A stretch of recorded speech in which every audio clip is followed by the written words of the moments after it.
کاشانۂ بصیرت ایک ایسا یوٹیوب چینل جس پر ہر قسم کی دینی کتب بالخصوص محروم بصارت افراد کے لیے آڈیو اور ویڈیو فارمیٹ میں دستیاب ہیں اور بالعموم تمام مسلمان برادران و خواہران کے لیے دستیاب ہیں۔ اس لیے آپ سے گزارش ہے کہ بیل آئیکن کو پریس کر کے ہمارے اس چینل کو ضرور سبسکرائب کیجیے تاکہ آئندہ آنے والی ہر کتاب آپ کو بر وقت ملتی رہے۔ کاشانۂ بصیرت، کاشانۂ بصیرت، کاشانۂ بصیرت، کاشانۂ بصیرت۔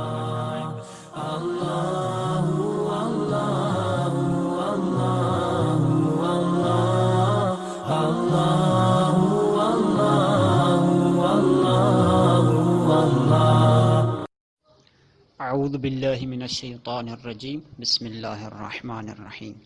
یہ کاشانۂ بصیرت کا آڈیو بک سیکشن ہے، اور جو کتاب ریڈنگ کے لیے پیش کی گئی اس کا نام ہے آئین حقوق، اردو ترجمہ ہے شرح رسالۃ الحقوق امام زین العابدین علیہ السلام کا۔ تالیف کرنے والے ہیں قدرت اللہ مشائخی صاحب اور مترجم ہے جناب نثار احمد زین پوری صاحب۔ یہ اس سلسلے کی پہلی ریکارڈنگ ہے اور آپ کے سامنے as a reader Zeeshan Haider. سب سے پہلے حرف مترجم۔ شرح رسالۃ الحقوق کا اردو ترجمہ آئین حقوق ادارہ القائم کی اولین پیشکش ہے۔ امید ہے بارگاہ رب العزت خدمت امام زمان اور قارئین کی نظر میں شرف قبولیت حاصل کرے گی۔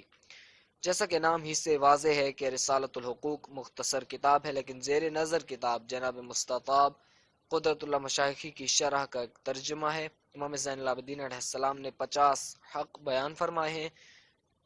ان میں دوسرے حقوق کے ساتھ اعضائے انسانی کے حقوق کے ذیل میں ان کی ساخت اور حساسیت و نزاکت اور ان کی فعالیت کی بھی وضاحت کر دی گئی ہے، جس کے مطالعے سے یہ بات واضح ہو جاتی ہے کہ انسان ایک چلتی پھرتی کائنات ہے۔ شاید خداوند عالم نے اسی لیے ایک طرف پوری کائنات اور ایک طرف انسان کو رکھا ہے۔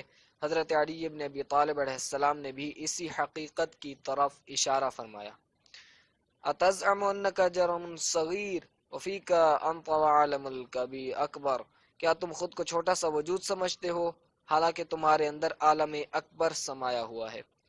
اس عالم اکبر پر کتنے حقوق واجب ہیں، ان کو کیسے ادا کیا جا سکتا ہے، ان کے ادا نہ کرنے کی صورت میں انسان کن آفتوں اور مصیبتوں سے دوچار ہوتا ہے، یہ باتیں قارئین کو اس کتاب کے مطالعہ سے معلوم ہو جائیں گی انشاءاللہ۔ ادارہ القائم میں میرے شریک کار جناب مولانا غلام عباس زین پوری ہیں، جو کہ جامعۃ المنتظر نوگانوا سادات میں تدریس کے فرائض انجام دے رہے ہیں۔ جناب نثار احمد زین پوری، مدرسۃ الواعظین، لکھنؤ۔ آگے غلام عباس صاحب اپنی بات فرماتے ہیں۔ میرے تعلیمی سفر کا ابتدائی زمانہ تو حوزہ علمیہ جامعۃ المنتظر میرا علمی گہوارہ تھا۔ ایک روز کچھ فارغ التحصیل طلبہ میز پر رکھی ہوئی ایک ضخیم و وقی کتاب کے بارے میں گفتگو کر رہے تھے۔ میں نے کتاب کو کھول کر دیکھا تو معلوم ہوا کہ آیت اللہ العظمیٰ شہید سعید قاضی نور اللہ شوستری کی تالیف احقاق الحق ہے۔ اس زمانے میں میری اتنی استعداد نہ تھی کہ اس بحر بے کرام میں شناوری کر سکوں، لہذا جہاں سے کتاب اٹھائی تھی وہیں رکھ دی۔ جب کچھ عربی سمجھ میں آنے لگی تو اس کی عظمت و آفاقیت کا اندازہ ہوا۔ اسی زمانے سے میرے دل میں یہ جذبہ مچلنے لگا کہ کاش جوانوں کے لیے اس کا ترجمہ اردو میں ہو جاتا اور ان کو اپنے مذہب کی حقانیت و آفاقیت کا علم ہو جائے۔ ظاہر ہے اس اہم کام کے لیے خطیر رقم طویل مدت درکار ہے، لہذا فی الحال اس کام کو ہاتھ نہیں لگایا جا سکتا۔ اپنی اس دلی خواہش کی تسکین کے لیے جوانوں کی خدمت میں بطور خاص رسالۃ الحقوق کی شرح کا ترجمہ پیش کر رہے ہیں۔ اس کار خیر میں میرے شریک کار حجت الاسلام والمسلمین مولانا نثار احمد زین پوری ہیں۔ جناب غلام عباس، حوزہ علمیہ جامعۃ المنتظر نوگانوا سادات۔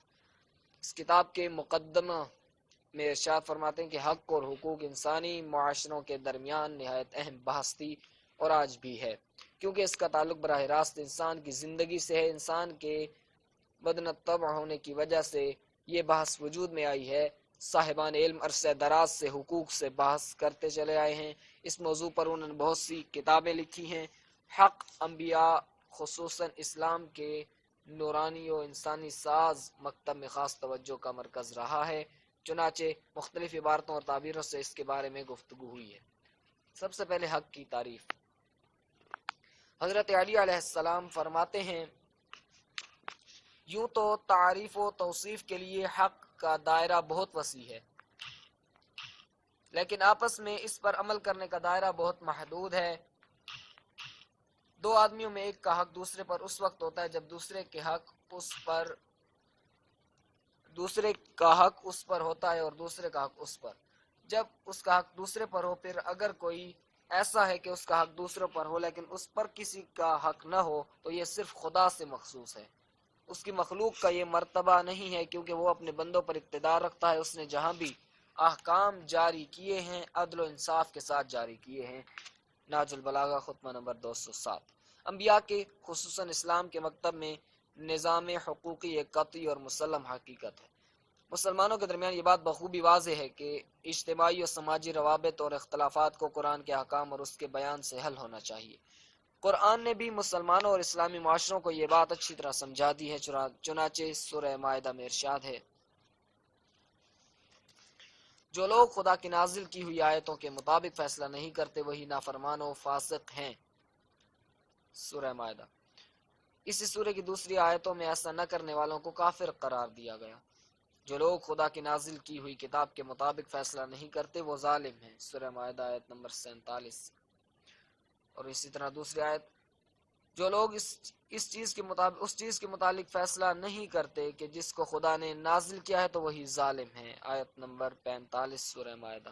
اور اس طرح سورہ مائدہ کی 49 نمبر آیت کہ اے رسول صلی اللہ علیہ وآلہ وسلم، ان کے درمیان ان آیتوں کے ذریعے حکم و فیصلہ کیجئے جو خدا نے نازل کی ہیں اور ان کی خواہشوں کا اتباع نہ کیجئے۔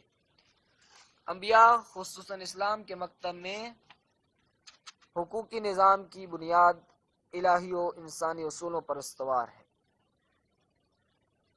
اور اس کے پس پشت بلند و بالا اور پاکیزہ مقاصد ہیں، اور زندگی کے تمام زاویوں اور معاشرے کے ہر ایک پہلو پر توجہ رکھتا ہے اور اس میں عدل قائم کرتا ہے۔ اسلام کا حقوقی نظام معاشرے کو کرامت و شرافت کی بنیاد پر استوار کرتا ہے اور صحیح تصور کائنات کے اساس پر اس کی اصلاح کرتا ہے، اور نسلی و قومی امتیازات کی نفی کر کے سارے مومنوں کو کالے گورے عربی و عجمی اور خاندانی تفریق مٹا کر ایک معاشرہ سمجھتا ہے۔ اسلام کے نقطہ نظر سے حاکمیت خدا کی ہے، یہاں تک جو لوگ قانون سازی کے عہدے پر فائز ہوتے ہیں ان کی یہ ذمہ داری ہوتی ہے کہ وہ خدا کے قوانین کو کشف کریں اور اجتماعی و سماجی دستورات اس کے مطابق قائم کریں اور خود بھی مکمل طور پر اس کی اطاعت کریں۔ اسلام کے قوانین فطرت سے ہم آہنگ ہیں، وہ انسانوں کی خواہشوں اور تمایلات کو ضرورت کے مطابق نہ کم نہ زیادہ درخور اعتنا سمجھتا ہے، اور اپنی و معاشرے کی ضرورتوں کی تکمیل، خود مختاری، آزادی، اقتصادی و تہذیبی و ثقافتی ترقی اور اسلامی معاشرے کی قیادت کے ذریعے ثابت و متغیر قوانین کے دائرے میں انسان کو اس کے مقصد تخلیق اور ہدایت کی طرف لے جاتا ہے۔ حق۔ جو لوگ حقوق کے اقسام سے بحث کرتے ہیں اسے ہر چیز سے پہلے حق کو پہچاننا چاہیے، اس لیے پہلے ہم لغت میں حق کے معنی دیکھیں گے اور پھر اس کے مطابق اصطلاحی معنی اور اس کے اقسام بیان کریں گے، اور مفہوم حق، ماہیت حق، حق کو ملک کے فرق اور حق کو حکم کے فرق کو بھی بیان کریں گے۔ سب سے پہلے حق کے لغوی معنی۔ لغت میں حق کے متعدد معنی بیان ہوئے، لیکن ہم یہاں ان میں سے انہی کی طرف اشارہ کریں گے جو اہم ہے۔ راغب اصفہانی لکھتے ہیں، دراصل حق کے معنی مطابقت و موافقت رکھنا ہے، اور ہم یہ دیکھتے ہیں کہ اس مطابقت و ہم آہنگی کے حق کے اکثر معنی میں رعایت ہوتی۔ من جملہ الف، حق خدا اور پیدا کرنے والے کے معنی میں استعمال ہوا ہے، اس نے ساری مخلوق کو حکمت کے مطابق پیدا کیا ہے۔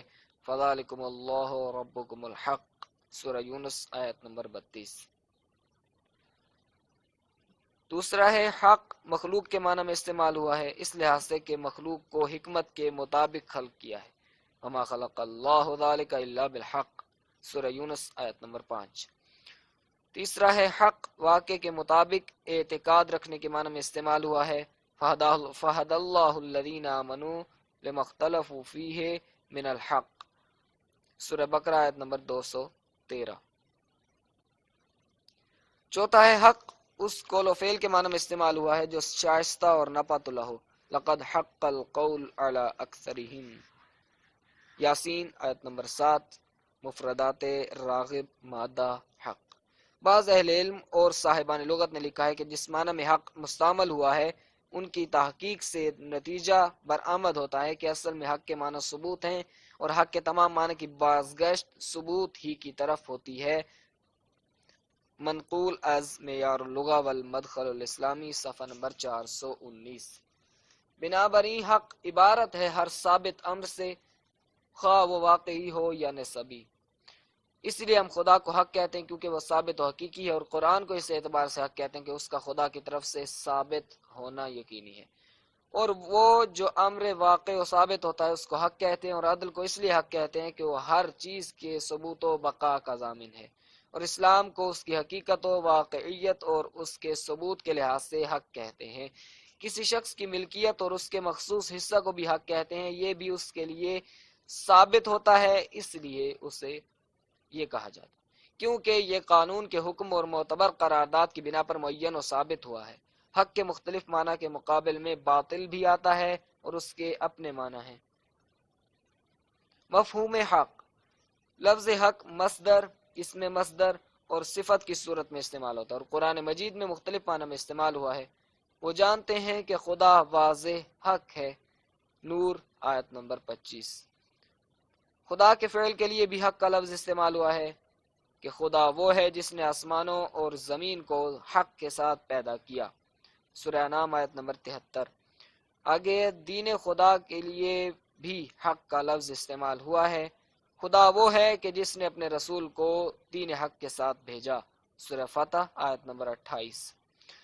وعدہ کے بارے میں بھی آیا ہے کہ جب یہ کہا جاتا ہے کہ خدا کا وعدہ حق ہے، جیسے فاطر 31 نمبر آیت۔ وحی کے لیے بھی حق کا لفظ استعمال ہوا ہے، کتاب سے ہم جس چیز کی وحی کی ہے وہ حق ہے۔ آگے قصص کے لیے بھی استعمال ہوا ہے، بے شک یہ قرآن کے برحق قصے ہیں، آل عمران 62۔ اور حکم کے لیے بھی استعمال ہوا ہے، پس لوگوں کے درمیان حق کے ساتھ حکم کیجئے، سورہ صاد 22 نمبر آیت۔ مزید برآں قرآن مجید میں حق کا ایک مخصوص مفہوم ہے جو دو انسانوں کے درمیان کے رابطہ کو یا ایک انسان اور دوسری چیز کے رابطہ کو بیان کرتا ہے۔ اس صورت میں کبھی مطلق طور پر استعمال ہوا ہے کہ اپنے قرابت داروں کا حق دے دو، سورہ روم آیت نمبر 38، اور کبھی لام کے معنی میں استعمال ہوا ہے، یعنی اموال میں مانگنے والوں اور محروموں کا بھی حصہ ہے، ذاریات آیت نمبر 19۔ کبھی علا کے معنی میں استعمال ہوا، جیسے مقروض و مدیون کو لکھوا دینا چاہیے، سورہ بقرہ 282۔ امام زین العابدین علیہ السلام بلکہ دیگر ائمہ علیہ السلام کے کلام میں حق کا استعمال حقوقی اصطلاح میں نہیں ہوا ہے بلکہ اخلاقی حقوق میں ہوا ہے، اگرچہ ان میں سے اکثر میں اجتماعی پہلو بھی ہے، اور اس کتاب میں ہماری اصل بحث اسی میں ہے۔ حق کے اصطلاحی معنی، حق کے اصطلاحی معنی کے سلسلہ میں مغرب کے فلسفیوں اور اسلامی علماء کے درمیان اختلاف ہے، ہم یہاں ان میں سے بعض اختلافات کو بیان کرتے ہیں۔ نمبر 1، فرانس کے معاشرہ شناس اور ماہر اقتصادیات جناب لرمانیا نے اس کی تعریف اس طرح کی ہے کہ حق بشر کے روابط کی ہم آہنگی اور ان کا توازن ہے۔ یہ بات پہلے بھی بیان ہو چکی کہ لغوی اعتبار سے حق اس عدل کو کہتے ہیں جو موجودات کے درمیان یا ہر موجود کے اجزاء میں ہم آہنگی اور توازن پیدا کرتا ہے۔ بنابراین فرانسوی معاشرہ شناس نے حق کی جو تعریف کی ہے، اگرچہ وہ عین عدل نہیں ہے لیکن اس سے بہت قریب ہے۔ حوالہ ہے تطبیق در حقوق جزائی عمومی اسلامی، صفحہ نمبر 42۔ دوسرا ہے کہ بعض نے حق کی تعریف اس طرح کی ہے کہ حق ایک فطری و طبیعی یا قرارداد و اعتباری واقعیت و حقیقت ہے کہ جو اپنے مالک کو اس کی نگہبانی کرنے کے لیے طاقت دیتی ہے، جیسے حق کی حیات، حق کی آزادی و مساوات، ازدواجی حق اور قصاص وغیرہ کا حق۔ نمبر 3، سید محمد آل بحر العلوم 13ویں صدی کے عظیم فقہا میں سے ہیں، کہتے ہیں حق کبھی ملک کے مقابل اور کبھی اس کے مرادف مفہوم کے لیے استعمال ہوتا ہے، اور دونوں مانوی طور پر ایک اعتباری اور فرضی طاقت ہے کہ جس کے سبب سے ایک انسان کو کسی مال یا کسی شخص پر یا دونوں پر تسلط و غلبہ دیا جاتا ہے، جیسے کرائے پر لی گئی چیز کو کرائے پر دینے والے کو کرائے پر لینے والے مخصوص مال پر تسلط ہوتا ہے۔ حوالہ ہے بلغۃ الفقیہ جلد 1 صفحہ 13۔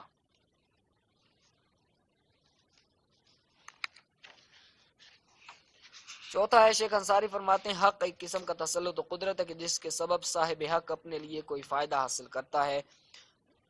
حوالہ مقاصد اوائل کتاب ب.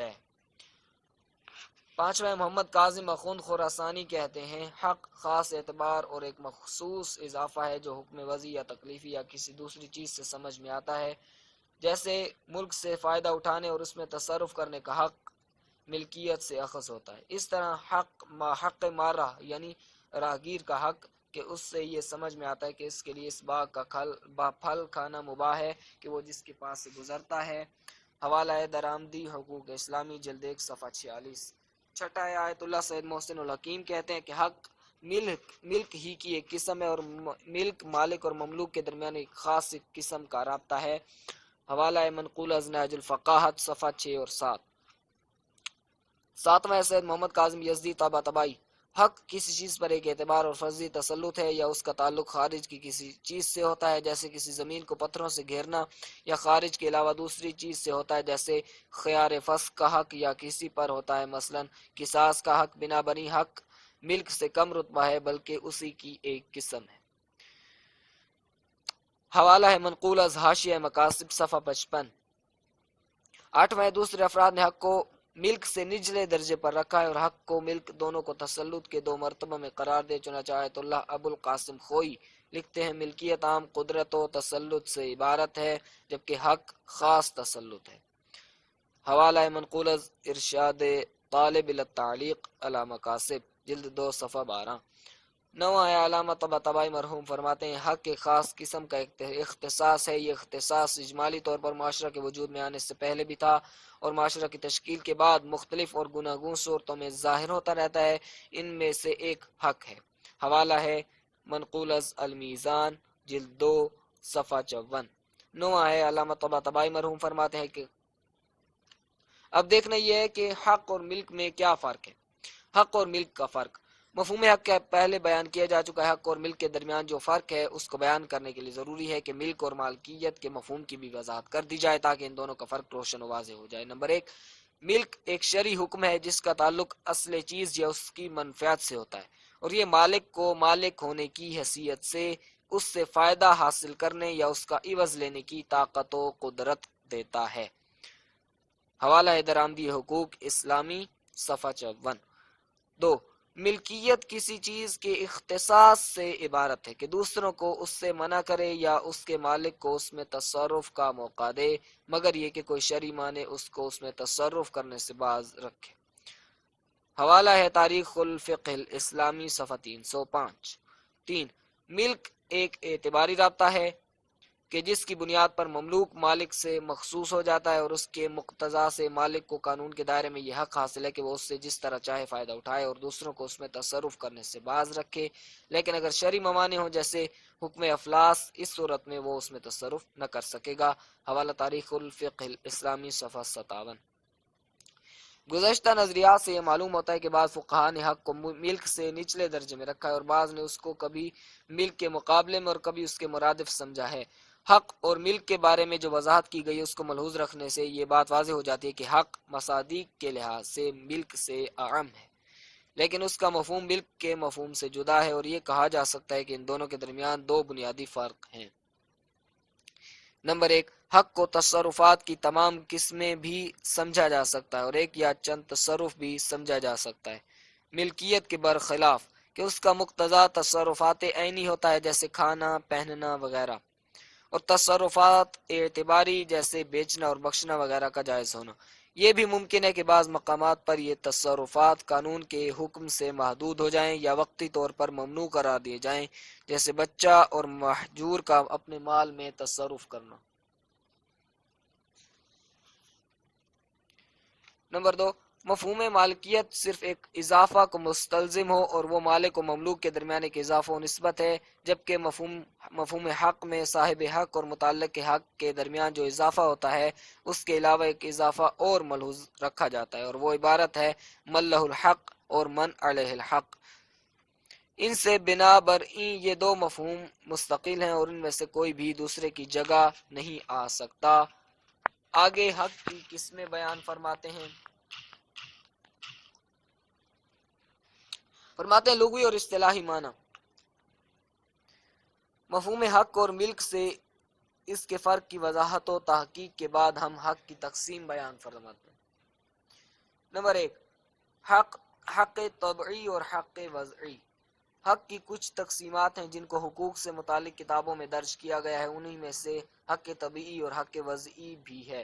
بشر کے طبعی حقوق کی بنیاد ایک ہی چیز پر ہے اور وہ ہے انسان کا ان چیزوں سے استفادہ کرنا جو خداوند عالم نے پیدا کی ہیں، اور انسان کی بقا اور کمال کا تعلق ان سے استفادہ کرنے پر موقوف ہے۔ بے عبارت دیگر، حقوق طبعی وہ حقوق ہیں جو فرضی و اعتباری نہیں ہیں بلکہ وہ فطرتی طور پر دنیا میں پیدا ہوتے ہیں، جیسے زندگی اور آزادی کا حق ہر ایک کو محض پیدائش سے حاصل ہوتا ہے، اور انسان کے حقوق کی بنیاد انہی طبعی حقوق پر قائم ہے۔ وضعی حقوق فرضی یا اعتباری ہیں، ان کو انسان نے خود کسی خاص مناسبت کی وجہ سے بنایا ہے۔ آیت اللہ سید محمد کاظم یزدی نے حقوق کو اس طرح تقسیم کیا ہے۔ یہ تقسیم نقل و انتقال اور حق کو ساقط کرنے کے لحاظ سے ہے۔ نمبر 1، جو حقوق صاحب حق کے مرنے سے دوسرے کی طرف منتقل نہیں ہوتے اور جن کا ساقط کرنا یا دوسرے کی طرف منتقل کرنا صحیح نہیں ہے، وہ ہے باپ کا حق، حاکم کی ولایت کا حق، عورت سے خوش فعلی کا حق اور وصی ہونے کا حق۔ اور نمبر 2، جن حقوق کو ساقط کرنا جائز ہے لیکن دوسرے کی طرف منتقل کرنا صحیح نہیں ہے، اور صاحب حق کی موت سے بھی وہ قہری طور پر دوسرے کی طرف منتقل نہیں ہوتے، وہ ہے غیبت کا حق، گالی کا حق اور توہین کے ذریعے اذیت و آزار پہنچانے کا حق یا زد و کوب کرنے کا حق، جبکہ اس کو راضی کرنا اور صاحب حق سے معاف کرانا واجب ہو اور توبہ کافی نہ ہو۔ نمبر 3، جو حقوق حقدار کے مرنے کے بعد وارثوں کی طرف منتقل ہو جاتے ہیں اور ان کا ساقط کرنا بھی جائز ہے لیکن انہیں دوسرے کی طرف منتقل نہیں کیا جا سکتا، وہ ہے حق شفعہ۔ 4، جن حقوق کو ایک دوسرے کی طرف منتقل کرنا اور ساقط کرنا جائز ہے وہ حق خیار اور حق قصاص ہے۔ 5، جن حقوق کو بغیر عوض کے منتقل اور ساقط کرنا جائز ہے وہ ہے قسم کا حق، اس نظریے کی بنا پر جس کو فقہا کی ایک جماعت مانتی ہے، جیسے قواعد میں علامہ نے اور لمع میں شہید اول نے نقل کیا۔ 6، جن حقوق میں نقل و اسقاط مشکوک ہے، مثلا والدین اور اولاد کے نفقہ حق، حوالہ ہے تطبیق در حقوق اجزاء، حقوق جزا صفحہ 46-47۔ دوسری تقسیم اللہ کا حق اور لوگوں کا حق۔ فقہا نے ایک کلی تقسیم میں حق کو دو حصوں میں تقسیم کیا ہے، حق اللہ اور حق الناس۔ امام خمینی تحریر الوسیلہ میں تحریر فرماتے ہیں حقوق کی اپنی کثرت کے باوجود دو قسمیں ہیں، حق اللہ اور حق الناس، حوالہ ہے تحریر الوسیلہ جلد 2 صفحہ 446۔ اسی کتاب میں حقوق کی دوسری تقسیم کی طرف بھی اشارہ ہے کہ حق اللہ کی دو قسمیں، محض اللہ کا حق جیسے زنا کی حد اور لواط کی حد، یا خدا اور بندوں کا مشترک حق جیسے تہمت کی حد یا چوری کی حق، حوالہ تحریر الوسیلہ جلد 2 صفحہ 449۔ لوگوں کا وہ حق ہے جس کو قانون بنانے والے نے کسی خاص فرد یا خاص افراد کے لیے بنایا ہو کہ وہ اس حق کی روشنی میں اپنے منافع حاصل کر سکے، مثلا حق الشفع حق الناس ہے اور اس کو استعمال کرنے سے فائدہ حاصل ہوتا ہے، یا وہ فائدہ جو غیر منقول مال میں شریک کو ملتا ہے کسی دوسرے سے اس کا ربط نہیں ہوتا۔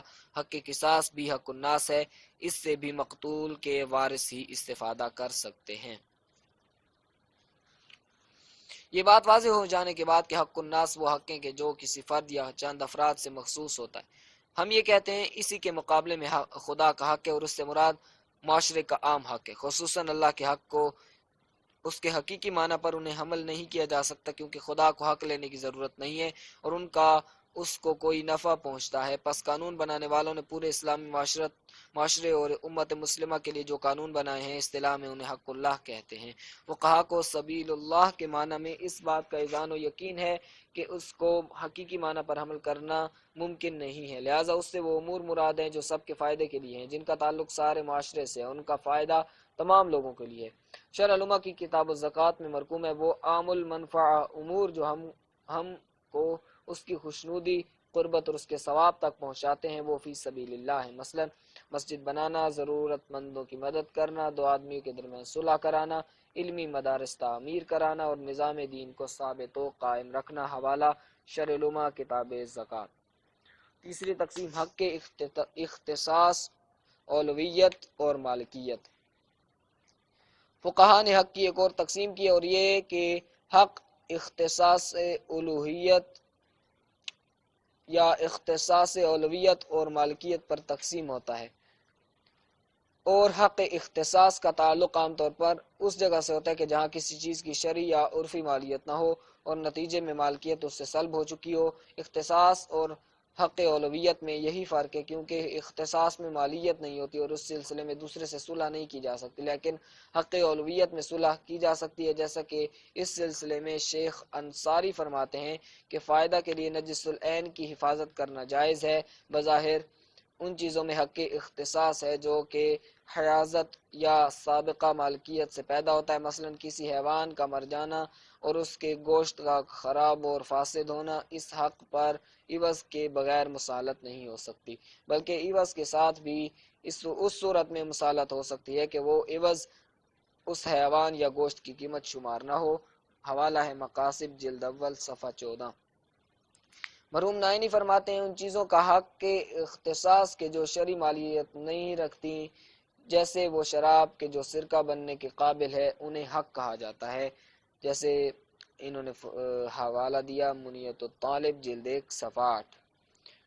آگے فرماتے ہیں جوش دیے ہوئے انگور جو کہ شراب میں تبدیل ہو چکے ہیں نجس ہیں، اور اسلام میں شراب کی کوئی قیمت نہیں ہے، لیکن چونکہ ان کو اتنا پکایا جا سکتا ہے کہ جس سے وہ سرکہ بن جائے اور قیمتی ہو جائے، اگرچہ وہ مالیت نہیں رکھتے لیکن بعد کے عنوان کے لحاظ سے حق اختصاص محفوظ ہے۔ حق اولویت اور حق اختصاص کے درمیان یہ فرق ہے کہ جس چیز سے حق اولویت کا تعلق ہوتا ہے وہ شرعی مالیت کی حامل ہوتی ہے، چنانچہ اگر کوئی اسے تلف و ضائع کرتا ہے تو وہ ضامن ہے اور اسے چاہیے کہ اس کا مثل یا اس کی قیمت مالک کو دے۔ مثلا حق کے تحجیر میں حقدار کی اجازت کے بغیر کوئی بھی اس میں تصرف نہیں کر سکتا، اور اگر کوئی اس کی اجازت اور رضا کے بغیر اس میں تصرف کرتا ہے اور اس پر کوئی کام کرتا ہے تو اس میں حق پیدا نہیں کر سکتا۔ حق مالکیت کی تعریف ہم پہلے بیان کر چکے، لیکن یہاں اس میں کچھ اضافہ کرتے ہیں۔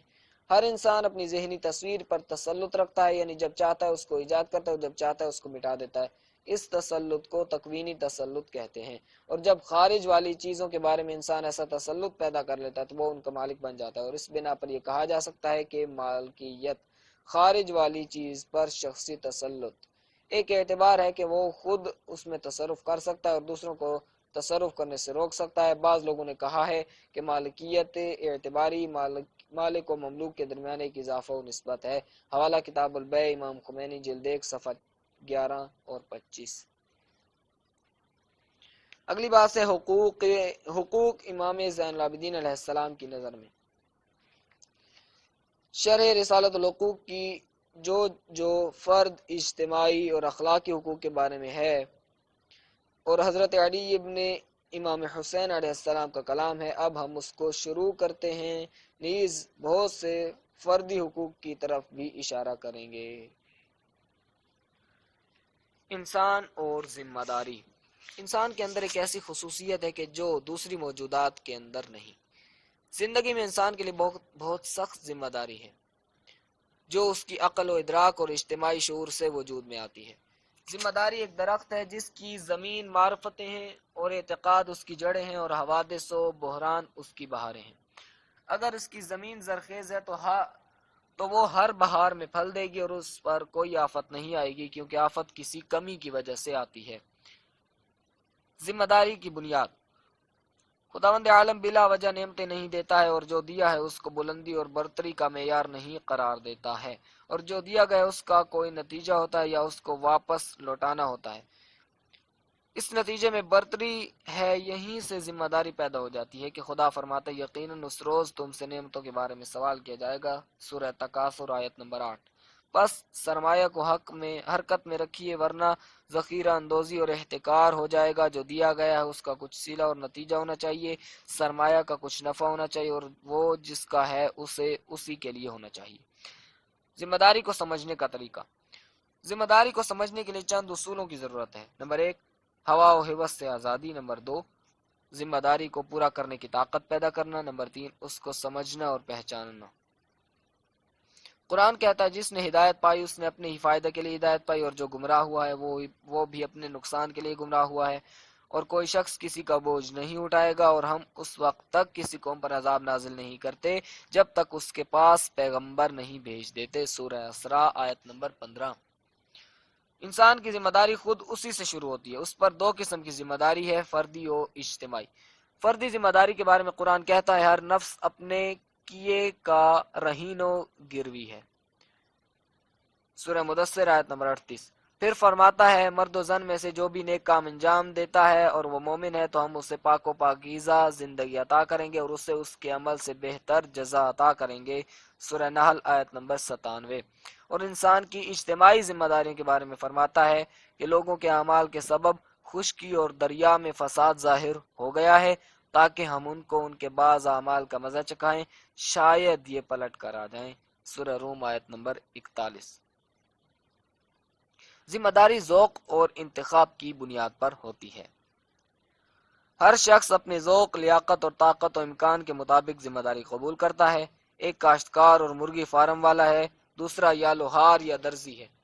حکماء کا قول ہے کہ انسان مدنت طبع ہے، یہ اسی مفہوم کی طرف اشارہ ہے، اور اجتماعی زندگی کی طرف انسان کے راغب ہونے کی اسی طریقے سے تفسیر ہو سکتی ہے۔ جب زندگی کی بنیاد تعاون پر استوار ہے تو پھر یہ مسئلہ سامنے آتا ہے کہ جب معاشرے کے افراد کی ایک دوسرے کے بارے میں کیا ذمہ داری، اور دوسری طرف چونکہ انسان کے اندر خود خواہی کا جذبہ ہوتا ہے، اور مشہور قول الحق لمن غلب، لہذا وہ دوسروں کے حقوق کو غصب کر لیتا ہے، اور یہیں سے اجتماعی قتل و غارت گری پیدا ہوتی ہے، اور یہیں سے معاشرے کے لیے قانون کی احتیاج پیدا ہوتی ہے، اور یہ کہ حصار کی صورت میں کچھ نظام اور مقررات معاشرے میں وجود پذیر ہوں تاکہ ہر ایک اپنے مفاد و منافع کی حفاظت کرے۔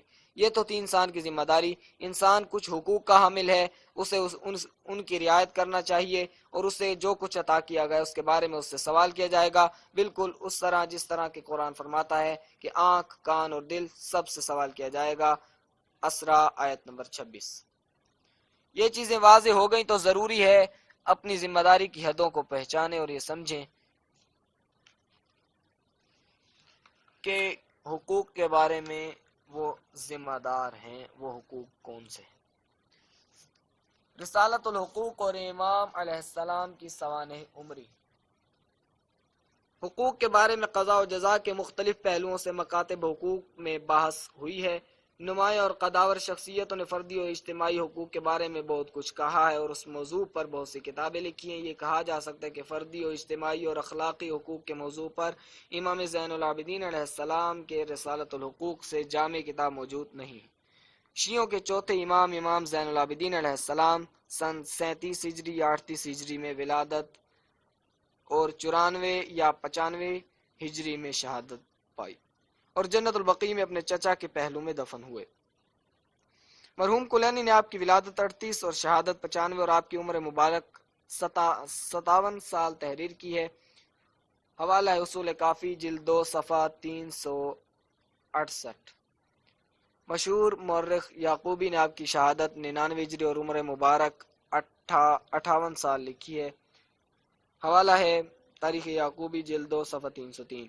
شیخ مفید نے آپ کی ولادت 38 ہجری، شہادت 95 ہجری اور عمر مبارک 57 سال تحریر کی ہے۔ حوالہ ارشاد جلد 2 صفحہ 138۔ آپ کی سوانح عمری کے لیے ایک مستقل کتاب کی ضرورت ہے، چنانچہ مورخین اور سیرت نگاروں نے آپ کی زندگی کے مختلف پہلوؤں پر کتابیں تحریر کی ہیں۔ آپ امامت، ولایت و عصمت اور صداقت کے درجہ پر فائز تھے۔ آپ بہت عظیم انسان تھے، ایسی عبادت کی کہ زین العابدین نام پایا، یعنی عبادت کرنے والوں کی زینت، اور سجدے ایسے کیے کہ سید الساجدین لقب پایا، یعنی سجدہ کرنے والوں کے سردار۔ خوف و خشیت الہی میں اتنا گریا گیا کہ تاج البقائین لقب پایا، اور خدا سے اس طرح مناجات کی کہ لوگوں کو خدا سے دعا مانگنے اور اس سے ہم کلام ہونے کا دستور العمل صحیفہ سجادیہ یادگار چھوڑا۔ آپ سے زیادہ صبر کرنے اور مشقتیں برداشت کرنے والا کون ہوگا کہ سانحہ کربلا کے خونبار واقعے کو اپنی آنکھوں سے دیکھا اور ظلم و ستم کے خلاف شام کی جامع مسجد میں خطبہ دے کر اپنا تعارف کرایا اور اپنے بزرگوں کی عظمت کو واضح اور بنی امیہ کی سرکشی و بیداد گری کو تشت ازبام کیا۔ معنویت کے بلند مقام پر فائز تھے اور دلوں میں اتنا اثر و نفوذ تھا کہ جب آپ علیہ السلام خانہ کعبہ کے طواف کے لیے پہنچے تو مجمع اختیار چھنٹ گیا اور راستہ صاف کر دیا تاکہ آپ علیہ السلام حجر اسود کو بوسہ دیں، اور حشام بن عبد الملک جو کہ ازدحام کی وجہ سے طواف نہیں کر سکا تھا اور حجر اسود کو بوسہ نہیں دے سکا تھا، وہ ایک گوشہ میں کھڑا ہوا یہ منظر دیکھ رہا تھا اور لوگوں کی نظروں میں امام زین العابدین علیہ السلام کے احترام اور ان کے دل میں آپ کی عقیدت کا مشاہدہ کر رہا تھا۔ اس نے معلوم کیا یہ کون ہے جس کی اتنی عظمت ہے۔ فرزدق نے اپنے جوشیل اشعار کے ذریعے امام کا تعارف کرایا اور اشام سے کہا کیا تم انہیں نہیں پہچانتے یا تجاہل کر رہے ہو؟ یہ وہ ہیں کہ جن کے نقش قدم کو سرزمین بطحا پہچانتی ہیں، انہیں خانہ خدا سرزمین حرم اور دوسری زمینیں پہچانتی ہیں۔ فرمایا ھذا الذی تعرف البطحاء وطأتہ والبیت یعرفہ بالحل والحرم۔ فرزدق نے اپنے اس طویل قصیدہ میں آپ کی عظمت کو بیان کیا ہے، لیکن ہم اس مختصر کتاب میں پورا قصیدہ نقل کرنے سے قاصر ہیں۔ حشام بن عبد الملک نے حسد کی بنا پر فرزدق کا وظیفہ بند کر دیا تو امام زین العابدین علیہ السلام نے فرزدق کو تا حیات وظیفہ دیا۔ آپ علیہ السلام نے نبوت کے گھرانہ میں آنکھ کھولی کہ جس گھر کو خدا نے رفعت و بلندی کی اجازت دی ہے۔ آپ علیہ السلام وحی کے فرزند اور امام کے پروردہ اور خود امام ہیں۔ آپ مکمل انسان شناس ہیں، آدمی کی روح کے تمام زاویوں اور فردی و اجتماعی و ثقافتی و سیاسی حقوق سے باخبر ہیں۔ رسالت الحقوق کے جو 50 حقوق پر مشتمل ہے کو احادیث کی بہت سی کتابوں سے جمع کیا گیا اور صدیوں سے علماء و دانشور اس کی شرح لکھتے رہے ہیں۔ ان شروح میں بعض کا ہم اس مقدموں میں ذکر کریں گے۔ رسالت الحقوق کے تراجم و شروح۔ رسالت الحقوق عرصہ دراز سے علوم اسلامی کے دانشوروں کی توجہ کا مرکز رہا ہے اور انہوں نے اس کی متعدد شرحیں لکھی۔ عظیم محقق یونیورسٹی کے پروفیسر جناب ڈاکٹر سید جعفر شہیدی نے اپنی کتاب زندگانی علی بن الحسین کے صفحہ 170 اور 171 پر ان تراجم و شروح کا ذکر کیا ہے جو اس طرح ہیں۔ نمبر 1، رسالت الحقوق مؤلف سید سبط الحسن لکھنوی حاشیے کے ساتھ۔ نمبر 2، رسالت الحقوق مؤلف عبد الہادی مختار مؤلف کے مقدمہ کے ساتھ کتاب الشہر کے سلسلے کا ایک جز ہے اور کاظمین میں سید صادق صدر کے مقدمہ کے ساتھ چھپا ہے۔ نمبر 3، رسالت الحقوق یہ فاضل نبیل و ماہر حقوق جناب توفیق الفقیقی مقیم نجف اشرف کی تالیف ہے۔ 4، اس رسالے کے فقرے سخنان امام سجاد نامی رسالہ میں ڈاکٹر صاحب الزمانی کے توسط سے 1326 میں شائع ہوئے ہیں۔ 5، فاضل محترم جناب حاج شیخ محمد باقر قمرائی نے رسالت الحقوق کا خصال کے متن سے پورا ترجمہ کیا ہے۔ نمبر 6، رسالہ حقوق از مرحوم ناصری۔ نمبر 7، رسالہ حقوق از علی گلزادہ غفوری۔ نمبر 8، ترجمہ رسالہ حقوق از آیت اللہ جنتی۔ اس کا ترجمہ تحف العقول کے متن سے کیا گیا اور انتشارات علمیہ اسلامی نے 1354 ہجری میں شائع کیا۔ نمبر 9، ترجمہ رسالہ حقوق از فاضل محترم جناب حاج سید احمد فارس زنجانی، یہ ترجمہ خصال کے متن سے کیا ہے۔ 10، رسالہ حقوق مختصر مقدمہ کے ساتھ انتشارات دار التوحید تہران سے 1403 ہجری میں شائع ہوا ہے۔ دانشمند محترم جناب سپہری نے اپنی کتاب ترجمہ و شرح رسالہ حقوق کے مقدمے ڈاکٹر جعفر شہیدی کی مذکورہ فہرست نقل کرنے کے بعد دیگر تراجم و شروح کے مزید نام نقل کیے ہیں جو اس طرح ہیں۔ نمبر 1، ترجمہ کو کوتاہ و سادہ و جزوہ و کوچک امام چہارم مؤسسہ در راہ حق کم۔ نمبر 2، ترجمہ رسالہ حق تالیف جناب ابراہیم میانجی، یہ رسالہ کتاب سخنان برگزیدہ کے ضمن میں صفحہ 191 تا صفحہ 222 پر کتاب خانہ مرتضوی تہران سے 1394 ہجری میں شائع ہوا تھا۔ نمبر 3، اس رسالے کا ترجمہ و شرح مبانی مناسبات انسانی در مدیریت اسلامی کے نام سے 1365 میں دوبارہ انتشارات امیر کبیر سے شائع ہوا تھا۔ اس کے مؤلف سید محمود سیاہ پوش حسینی ہیں۔ نمبر 4، کتاب صراط المؤمنین در ترجمہ رسالہ حقوقیہ حضرت امام زین العابدین علیہ السلام تالیف جناب قوام اسلامی جاسبی، صفحہ 232 پر مشتمل ہے۔ نمبر 5، رسالت الحقوق للامام علی بن الحسین زین العابدین علیہ السلام، عربی میں انتشارات اسماعیلیان نے قم میں 2 جلدوں میں چھاپا ہے۔ سید علی قبانچی کی تالیف اس پر حجت الاسلام جناب سید محمد جواب تبریزی نے مقدمہ لکھا ہے۔ اس کتاب میں علمی و دینی مواد بہت زیادہ، مگر افسوس کے مؤلف نے روایات اور تاریخی مطالب کے ماخذ و مدرک تحریر نہیں کیے ہیں۔ خود سپہری صاحب نے بھی اس رسالہ کا ترجمہ و شرح کی ہے جو 195 صفحات پر مشتمل ہے اور انتشارات دارالعلم نے قم میں 1370 میں شائع کیا ہے۔ آپ کی اس کتاب کی خصوصیت یہ کہ آپ نے رسالۃ الحقوق کی سند کی بھی چھان پھٹک کی ہے۔ اس رسالہ کی یہ خصوصیت دیگر شروع میں نہیں پائی جاتی۔ ہم یہاں انہیں سند کے ساتھ لکھتے ہیں۔ تحقیق سند رسالۃ الحقوق۔ ہم پہلے بھی ذکر کر چکے ہیں کہ یہ رسالہ عرصہ دراز سے علماء اور اسلامی دانشوروں کی توجہ کا مرکز رہا ہے اور بہت سے بزرگوں نے اس کو اپنی معتبر کتابوں سے نقل کیا ہے۔ ہم اس کو جن قدیم ترین منابع سے اس کو نقل کیا ہے وہ یہ ہیں۔ نمبر 1، تحف العقول اثر مرحوم ابن شعبہ حرانی متوفہ 381 ہجری۔ یہ رسالہ تحف العقوق کے صفحہ نمبر 184 تا صفحہ 195 پر مرقوم ہے۔ نمبر 2، ملا یظہر الفقیہ اثر رئیس المحدثین مرحوم شیخ صدوق متوفہ 382 ہجری، جلد 2 صفحہ 618 سے 626 مرقوم ہے۔ نمبر 3، مکارم الاخلاق اثر مرحوم شیخ طبرسی متوفہ 547 ہجری۔ یہ رسالہ اس کتاب کے صفحہ 419 سے 424 پر مرقوم ہے۔ اس رسالہ کے دوسرے منابع جو علماء نے بیان کیے وہ درج ذیل ہیں۔ شیخ صدوق کی کتاب الخصال صفحہ 564، انہی کی اعمالی صفحہ 368، علامہ مجلسی مرحوم کتاب بہار الانوار جلد 74 صفحہ 2، مرحوم خوئی کی شرح ناج البلاغہ جلد 14 صفحہ 134، سید محسن امین مرحوم کی اعیان الشیعہ جلد 1 صفحہ 638، محدث نوری مرحوم کی مستدرک الوسائل جلد 2 صفحہ 274، علامہ مامقانی مرحوم کی مرآت الکمال جلد 3 صفحہ 599۔ تحف العقول کے مؤلف نے اس رسالہ کو بغیر سند کے نقل کیا ہے، لیکن مرحوم شیخ صدوق نے ملا یحضر الفقیہ میں اور خصال میں بھی اس کی سند بیان کی ہے۔ رجال سند کی تحقیق جو کہ دشوار و مفید کام ہے، جو علماء رجال کی مخلصانہ زحمتوں اور محنتوں سے انجام پذیر ہوا ہے اور جس سے ائمہ کی صحیح معرفت ہوتی ہے اور جھوٹے راویوں کی کلی کھلتی ہے، اسے ہم یہاں نقل کرتے ہیں، جو کہ جناب سفری صاحب کی تحقیق کا نتیجہ ہے۔ موصوف نے سند کی تحقیق کا معیار کتاب ملا یحضر الفقیہ کو قرار دیا، کیونکہ مرحوم شیخ صدوق کو اس کتاب کے منقولات پر پورا اعتبار تھا۔ موصوف سند کی تحقیق کے سلسلے میں لکھتے ہیں، حوالہ شرح اور ترجمہ رسالۃ الحقوق صفحہ 31 سے 37، اور مرحوم صدوق نے پہلے اس رسالہ کو مرسل طریقہ سے نقل کیا تھا اور لکھا تھا ملا یحضر الفقیہ جلد 3 صفحہ 618 میں۔ اسماعیل ابن فضل نے ثابت بن دینار سے اور انہوں نے سید العابدین علی بن حسین بن علی ابن ابی طالب سے روایت کی ہے۔ پھر کتاب کے اختتام پر جہاں انہوں نے اپنے مشائخ کا ذکر کیا ہے، اس طرح تحریر فرمایا ہے۔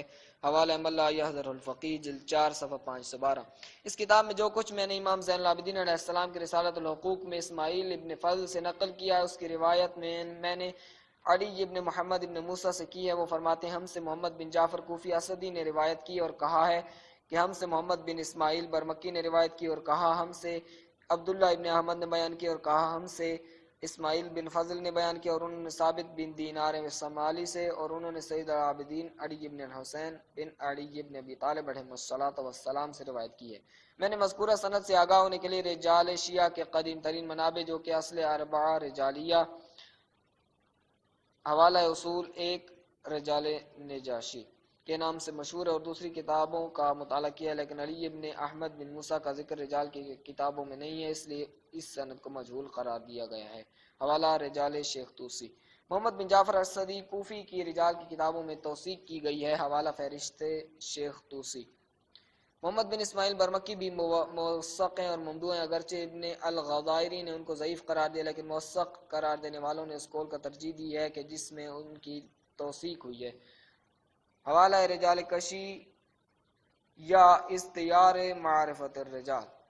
عبداللہ ابن احمد نام کے کئی آدمی ہیں، رجال و حدیث کے ماہر و محقق جناب علی اکبر غفاری نے یہ احتمال دیا ہے کہ ہو سکتا ہے کہ عبداللہ ابن احمد رازی مراد ہوں۔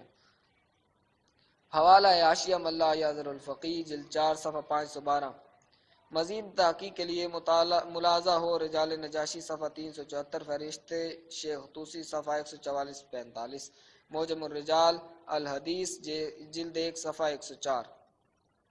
عبداللہ ابن احمد رازی بھی قابل اعتماد و وثوق نہیں تھے، خواہ اس سند میں عبداللہ ابن احمد رازی مراد ہوں یا یہ نام چند آدمیوں کے درمیان مشترک ہو، کہ ممکن ہے کہ ان میں سے بعض ضعیف اور بعض ثقہ، عمل میں کوئی فرق نہیں ہے، کیونکہ جب تک حدیث کے سلسلہ روات میں سب فقہ نہیں ہوتے اس وقت تک اس پر اعتماد نہیں کیا جا سکتا۔ حوالہ موجم الرجال جلد 1 صفحہ 221 اور رجال توسی صفحہ 104 اور 5۔ سلسلہ سند میں جو آخری فرد ہے اس کی بھی تحقیق ہونی چاہیے، اور وہ ابو حمزہ صومالی یا ثابت بن ابی صفی ہیں۔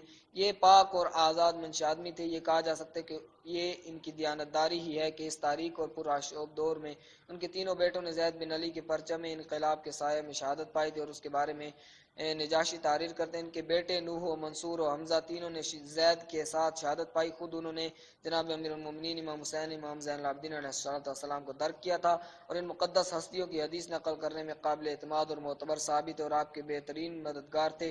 حضرت سید الشہداء علیہ السلام سے روایت کی گئی ہے کہ آپ نے ان کے متعلق فرمایا، ابو حمزہ اپنے زمانے میں ایسے ہی تھے جیسے اپنے زمانے میں سلیمان تھے۔ حوالہ مزید معلومات کے لیے ملاحظہ ہو موجم الرجال الحدیث جلد 3 صفحہ 383۔ تحقیق سند کا نتیجہ: رجال حدیث کی تحقیق اور ان کی چھانٹ پھٹک کے سلسلے میں جناب سفر اس طرح لکھتے ہیں: اس حدیث کے صحیح ہونے اور یہ کہ ہر امام کی زبان سے صادر ہوئی ہے پر چند دلیلوں کے ذریعے اعتماد کیا جا سکتا ہے، اور وہ دلیلیں یہ ہیں: نمبر 1، مرحوم قحطانی مجمع الرجال جلد 7 صفحہ 219 میں لکھتے ہیں کہ مرحوم شیخ صدوق کے اعجاز شیوخ میں وہ لوگ ہیں کہ کتب رجال میں نہ ان کی مد ملتی ہے نہ مذمت، لیکن شیخ صدوق ان کا نام لکھنے کے بعد رضی اللہ اور رحمۃ اللہ علیہ لکھتے ہیں۔ اس سے معلوم ہوتا ہے کہ شیخ صدوق ان کے ایمان و صداقت اور ان کی وثاقت پر یقین رکھتے ہیں، ورنہ ان کے ناقابل اعتماد ہونے اور فاسق العقیدہ ہونے کی تصریح کرتے چاہے کہ ان کے لیے خدا کی رضا اور رحمت کی دعا کرتے۔ نمبر 2، ملا یعذر الفقیہ کے مقدمے میں شیخ صدوق رقم تراز ہیں۔ اس کتاب کی تعریف سے میرا مقصد یہ نہیں تھا کہ میں دوسرے راوی اور مصنفین کی مانند جو روایت بھی مل جائے اسی کو کتاب کی زینت بنا دوں، بلکہ میرا مقصد یہ ہے کہ اس کتاب میں ایسی روایات جمع کروں جن کے ذریعے میں فتویٰ دوں اور یہ فیصلہ سنا سکوں کہ یہ صحیح ہے۔ میرا تو عقیدہ یہ ہے کہ یہ میرے اور میرے پروردگار کے درمیان حجت ہے۔ نمبر 3، اس بات کو پہلے بھی بیان کیا جا چکا ہے کہ بہت سے بزرگوں نے اپنی معتبر کتابوں میں اس رسالہ کو نقل کیا، اور یہ عرصہ دراز سے علماء کی توجہ کا مرکز رہا ہے۔ علماء کا اس کو قبول کرنا اور مرحوم صدوق کے نقل کرنے پر ان کا اعتماد کرنا اس رسالہ کو قبول کرنے کی دلیل ہے۔ نمبر 4، آیت اللہ العظمیٰ برجردی مرحوم جو کہ رجال میں مہارت رکھتے تھے، ان راویوں کے بارے میں کہ جن سے صدوق رحمۃ اللہ علیہ مرحوم نے اس رسالہ کو نقل کیا، اس طرح اظہار خیال فرماتے ہیں: لیکن وہ رسالۃ الحقوق جن کی امام زین العابدین علیہ السلام سے روایت کی گئی ہے، ان کے راویوں میں سے اسماعیل بن فضل ہاشمی نوفلی ہیں جو نوفل بن حارث بن عبد المطلب کی اولاد سے ہیں۔ یہ بصرہ کے محدثین میں سے تھے اور موثق ہیں۔ ثابت بن دینار ابو حمزہ صومالی ہیں، یہ بھی موثق ہیں۔ اور حسین بن صدوق کی سند یہ ہے کہ جعفر بن محمد بن قولویہ سے، اور انہوں نے حسین بن محمد عامری سے جو کہ کلینی کے شیوخ میں سے، اور انہوں نے اپنے چچا عبداللہ بن عامر سے، اور عبداللہ بن عامر نے محمد بن ابی عمیر سے، اور محمد بن ابی عمیر نے عبد الرحمن بن محمد سے، اور انہوں نے فضل بن اسماعیل بن فضل سے، اور انہوں نے اپنے والد اسماعیل بن فضل سے روایت کی ہے، اور سند موثق بے ہے۔ حوالہ ہے راہ و رسم زندگی از نظر امام سجاد علیہ السلام کے صفحہ 12 پر آیت اللہ بروجردی کی تحریر ہے۔ تالیف جناب علی غفور